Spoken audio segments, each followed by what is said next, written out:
Hello friends, मैं पूजा सक्सेना फिर से आपके सामने हाजिर हुई हूँ। जैसा कि आप लोगों को पता है कि भाई एनसीईआरटी मैथमेटिक्स हमारी फ़िलहाल चल रही है।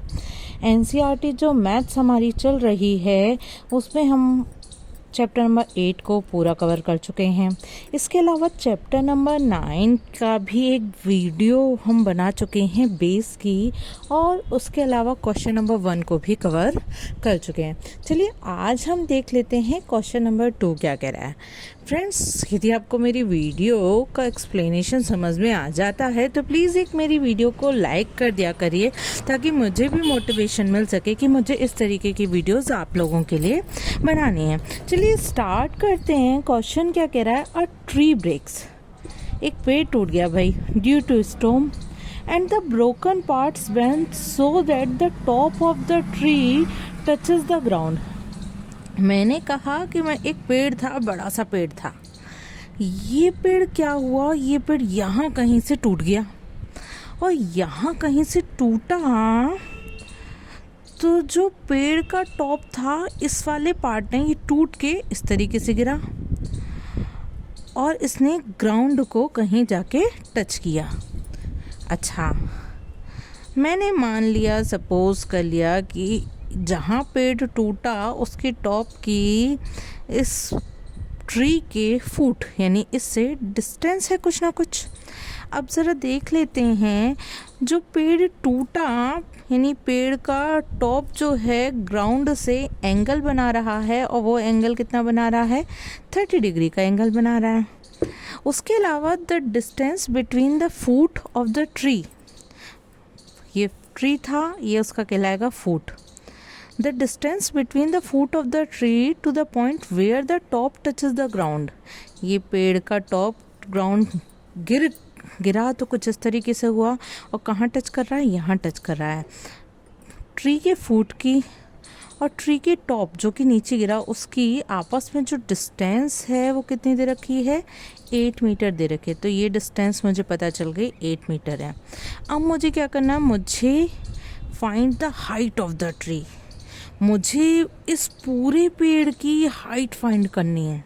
ऐसा नहीं कि टूटने के बाद, वाकई में पेड़ की क्या हाइट थी वो मुझे फाइंड करनी है। तो मैंने क्या किया, टूटा जहाँ से टूटा उसे कंसीडर कर लिया ए, इसे कंसीडर कर लिया बी, इसे कंसीडर कर लिया सी। यदि मैं क्या करूँ, कैसे भी करके ए सी की वैल्यू निकाल लूँ। कहने का सेंस है, ये जितना पेड़ टूटा वही तो होगी ए सी की वैल्यू, और ए बी की वैल्यू निकाल लूँ तो मुझे पूरे ट्री की वैल्यू पता चल जाएगी। भाई दोनों को ऐड कर दूंगी मैं।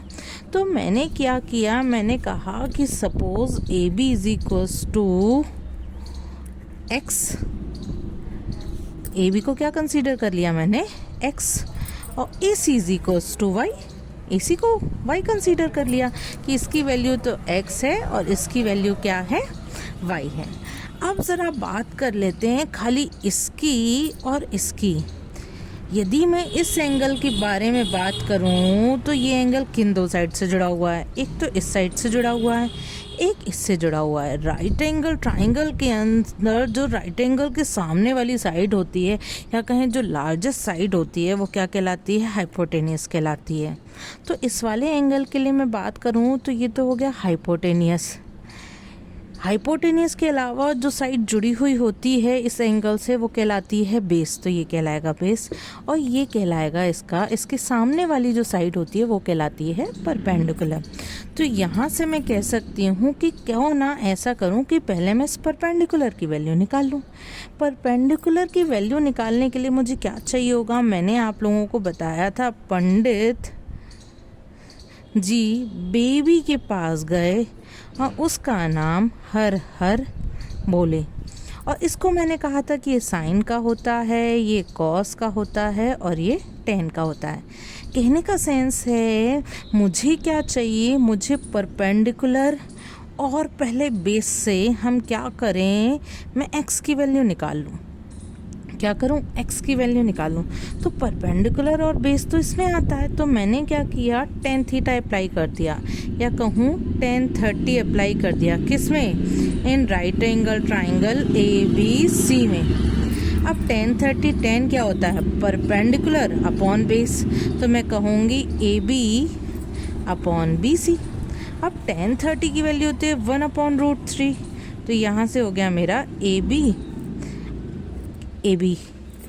बी सी की वैल्यू 8, तो ए बी की वैल्यू आ गई मेरे पास में, क्रॉस मल्टीप्लाई कर दिया तो √3 A B is equals to 8, या कहूँ ए बी की वैल्यू आ गई 8/√3।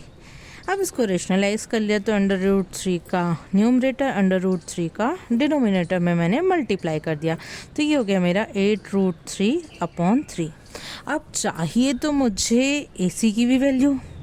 अब आपकी इच्छा है कि हाइपोटेनिस तो देखिए साइन में भी आता है, कॉस में भी आता है, आपकी इच्छा है आप कुछ भी लगा लीजिए। मैं साइन अप्लाई कर लेती हूँ, तो मैं क्या कहूँगी, साइन नहीं, मैं ऐसा करती हूँ कॉस अप्लाई कर लेती हूँ। क्यों? क्योंकि कॉस बेस की वैल्यू बड़ी आसान है 8, और यदि आप साइन में अप्लाई करोगे तो आपको ए बी की वैल्यू इस फॉर्मेट में रखनी पड़ेगी। तो मैंने क्या किया, मैंने यहाँ cos 30 अप्लाई कर लिया। cos 30 का मतलब क्या हो गया, cos होता है बेस अपॉन हाइपोटेनियस, तो मैं कहूँगी बी सी अपॉन ए सी। अब cos 30 की वैल्यू क्या होती है, cos 30 की वैल्यू होती है √3/2, तो बी सी। अब बी सी की भी वैल्यू रख लीजिए तो 8/AC।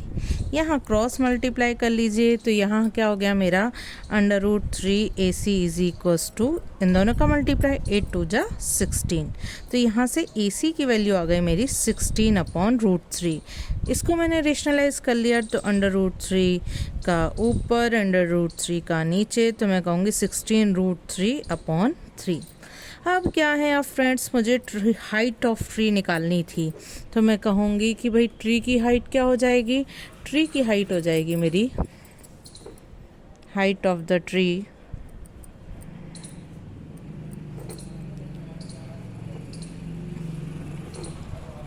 जो गिरने के बाद में बचा वो भी ही ट्री का पार्ट है, जो गिर गया यानी AC वो भी ट्री का ही पार्ट है।